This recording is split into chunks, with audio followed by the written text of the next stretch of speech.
There is what seems to be a contradiction in the Bible about what we call the Last Supper. Matthew, Mark, and Luke all say that this meal was on the first day of Passover. John says Passover was the next day. I have a really simple explanation for this, and I think once you hear it, you'll see that today, no matter what time of year it is a great day to celebrate the Passover. Before we get to the simple answer, we're going to need to take a look at a few technical details, starting with how Father sees a day. His way is different than the midnight to midnight concept that we inherited from the Egyptians and Romans.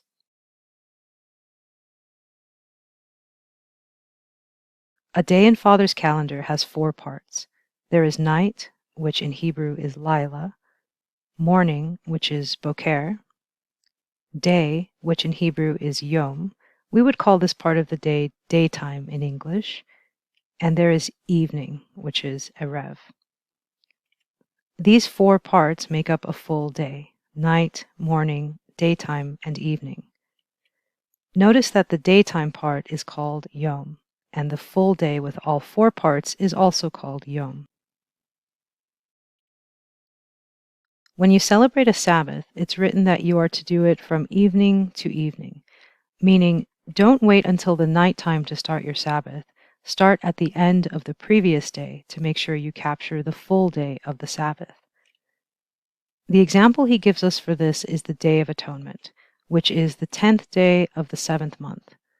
I put the number of the day in the daytime section, but the full day includes everything in the red box: night, morning, daytime, and evening. So for the Day of Atonement, which he says is the 10th, he says, "You shall afflict your souls in the 9th of the month at evening. From evening until evening you shall celebrate your Sabbath." He's literally telling you that to observe the 10th, start on the 9th. So sometime in the evening before sunset, get yourself in place for the Sabbath, which is coming at nightfall. The word for evening in the original Hebrew letters is helpful in understanding the timing here. This is the word Erev, Ayin, Resh, Beit. Ayin is a word in Hebrew that means eye, and the original Hebrew letter was a picture of an eye. Resh is a man's head, and Beit is a house. This letter Beit is used in Hebrew words to mean house and in or inside. In ancient times, before electricity kept us out of the house all hours of the night, evening was the time you would see men going home. Evening is the end of a day.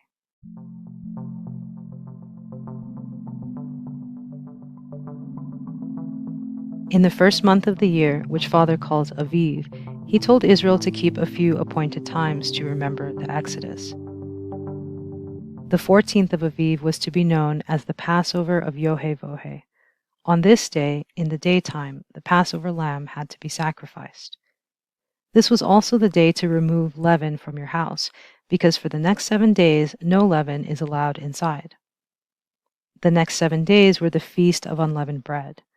The full 7 days of the feast are from the 15th through the 21st, but to capture those full 7 days, you start the feast on the evening before, on the 14th. Because of this, you'll see the feast described in the scriptures both ways, as beginning on the 15th and as beginning on the evening of the 14th. This is also one of the reasons why, even though Passover is a single day and the feast is 7 days, this entire 8-day period is sometimes referred to as unleavened bread, or as the feast, or as Passover. No work was to be done on the 15th of Aviv by command of the Lord, so this day was a Sabbath. John calls it a high Sabbath. In the nighttime is when Israel ate the Passover lamb, and it was on this day when Father led Israel out of Egypt. There was also first fruits, which is when Israel was to give Father an offering of the first fruits of their harvest. No date is specified for first fruits, but it does say that it should be on the first day of the week after Passover. And it's written that Yeshua rose from the grave on the first day of the week after Passover. So once we have a date for his resurrection, which will be in a few minutes, we'll be able to place the first fruits.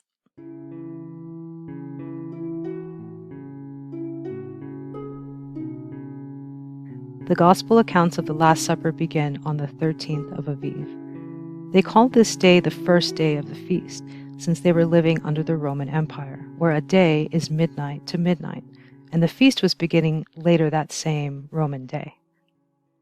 On the 13th of Aviv is when the apostles asked Yeshua, "Where should we go to prepare the Passover?" A few of them went off in the daytime to make preparations, and in the evening, Yeshua and the other apostles went to the upper room to meet them. Later, as they were sitting and eating together, Yeshua says, "I have earnestly desired to eat this Passover with you before I suffer." And here is our problem. Yeshua calls this meal the Passover, but Israel would not be sitting down for the Passover meal for another 24 hours, as you can see. It sounds like the apostles were eating Passover a day early, but the reason Yeshua calls this meal the Passover is simple when you consider the menu.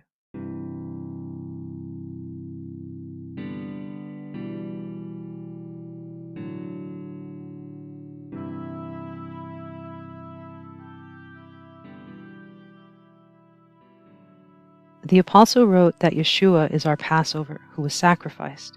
So if Yeshua is the Passover, when do we eat Passover? Well, when the Passover lamb himself tells you to take and eat, "This is my flesh," it's safe to say that that is the Passover meal, regardless of what day of the year it is. After he says, "I have earnestly desired to eat this Passover with you before I suffer," we read that he took bread, broke it, and gave it to the apostles. And he said, "This is my body, which is given for you. Do this in remembrance of me." And likewise the cup after they had eaten, saying, "This cup that is poured out for you is the new covenant in my blood."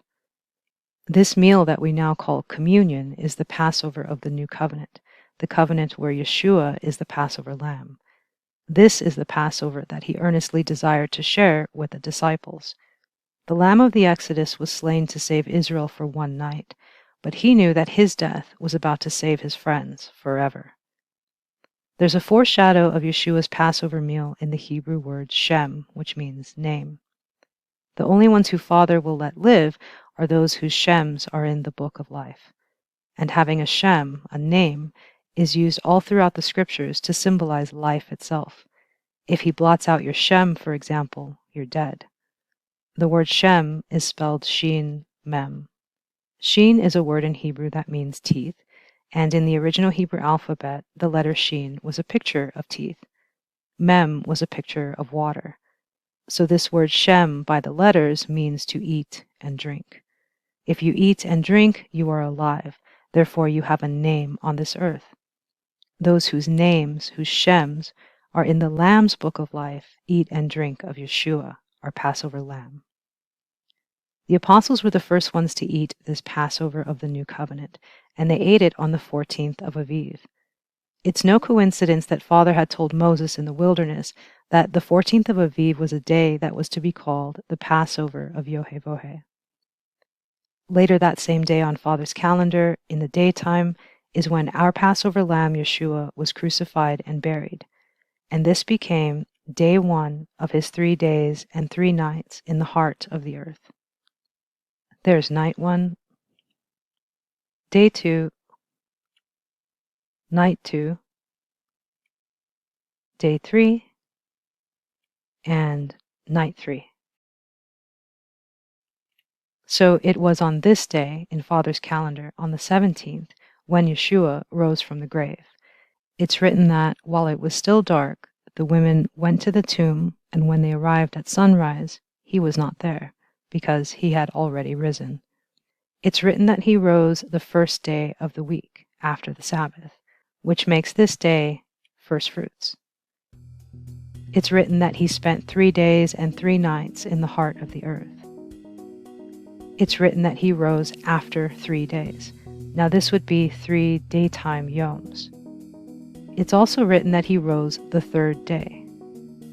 This is the first full yom where he was in the grave. This is the 2nd. And this is the 3rd.